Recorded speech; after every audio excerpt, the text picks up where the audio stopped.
धुळे लोकसभा मतदारसंघात सोमवारी दिनांक 20 मे रोजी मतदान होत असून या लोकसभा मतदारसंघात धुळे शहर विधानसभा, धुळे ग्रामीण विधानसभा, शिंदखेडा विधानसभा, मालेगाव शहर विधानसभा, मालेगाव ग्रामीण विधानसभा तसेच बागलाण विधानसभा या विधानसभा मतदारसंघांचा समावेश होतो।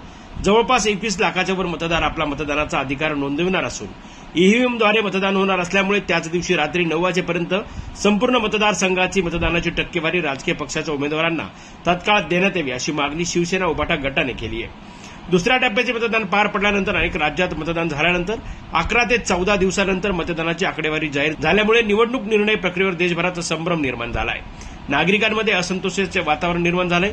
अचानक टक्केवारीत वाढ झाल्यामुळे ईव्हीएम मॅनेज होत तर नाही ना अशी शंका आता जनता उपस्थित करू लागली आहे। त्यामुळे धुळे लोक मतदारसंघात कुठल्याही प्रकारे मतदानाच्या टक्केवारीत गैरप्रकार झाल्यास त्यात सर्वस्वी जबाबदार हे मुख्य निवडणूक अधिकारी पूर्णचंद्र किशन, निवडणूक पोलीस ऑब्झर्व्हर किशन सहाय, निवडणूक खर्च निरीक्षक व्यंकटेश जाधव हे असतील अशी मागणी यावेळी उभाटा गटाने केली आहे। धुळे शहरात लोकसभा निवडणुकीच्या पार्श्वभूमीवर अनेक विकासाची कामे सुरू असून ती कामे दिलेल्या इस्टिमेटनुसार होत नसून या कामांमध्ये प्रचंड भ्रष्टाचार होतोय। त्यामुळे ही कामे लागलीच थांबविण्यात यावी।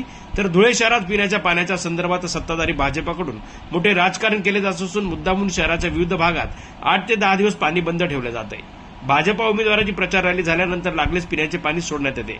त्यामुळे मतदारांना प्रलोभनाचा हा प्रकार आहे। धुळे मनपा वतीने विविध विकास कामांचे फलक झाकले गेले नसून एक प्रकारे सत्ताधारी भाजपला तशी मदत होईल यासाठी सर्व अधिकारी गुंतले आहेत।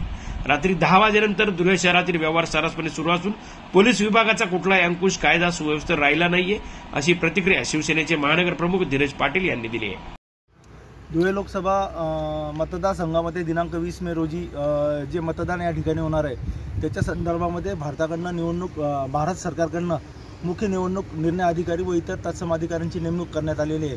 या ठिकाणी मुख्य निवडणूक निर्णय अधिकारी पूर्णचंद्र किशन यांची आज शिवसेनेचे जिल्हाप्रमुख अतुल सोनवणे यांच्या नेतृत्वाखाली शिवसेना उद्धव बाळासाहेब ठाकरे पक्षाच्या पदाधिकाऱ्यांनी भेट घेतली आणि या ठिकाणी अशी मागणी आम्ही केलेली आहे की दिनांक 20 मे रोजी सायंकाळी 5:30 वाजेपर्यंत जे मतदान या ठिकाणी पार पडणार आहे त्या मतदानाची टक्केवारी एकदा पेट्या सीलबंद झाल्यानंतर त्या मतदानाची टक्केवारी जास्तीत जास्त रात्री 10 वाजेपर्यंत किंवा रात्री 12 वाजेपर्यंत या ठिकाणी मुख्य निवडणूक निर्णय अधिकाऱ्यांनी त्या ठिकाणी जाहीर करावी।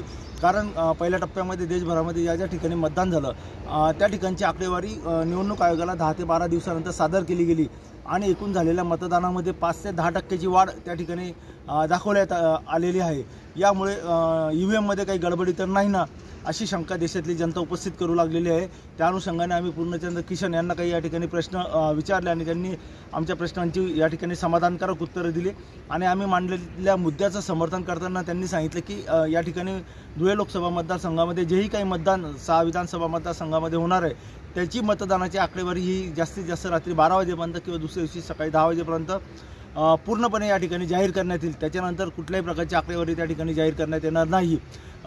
तसेच पोलीस ऑब्झर्व्हर किशन सहाय आणि मुख्य निवडणूक खर्च अधिकारी व्यंकटेश जाधव यांची देखील आम्ही भेट घेतलेली आहे आणि काही महत्त्वाच्या प्रश्नांवरती त्यांच्याशी चर्चा केली। त्यांनी खूप पॉझिटिव्हली रिस्पॉन्स शिवसेनेच्या या शिष्टमंडळाला या ठिकाणी दिलेला आहे आणि आमच्या मागणीनुसार निवडणूक प्रक्रिया पार पडल्यानंतर त्याच दिवशी रात्री 12 वाजेपर्यंत मतदानाची टक्केवारी ते जाहीर करणार आहेत। जनजागर मराठीसाठी नागिन मोरे, धुळे जिल्हा प्रतिनिधी।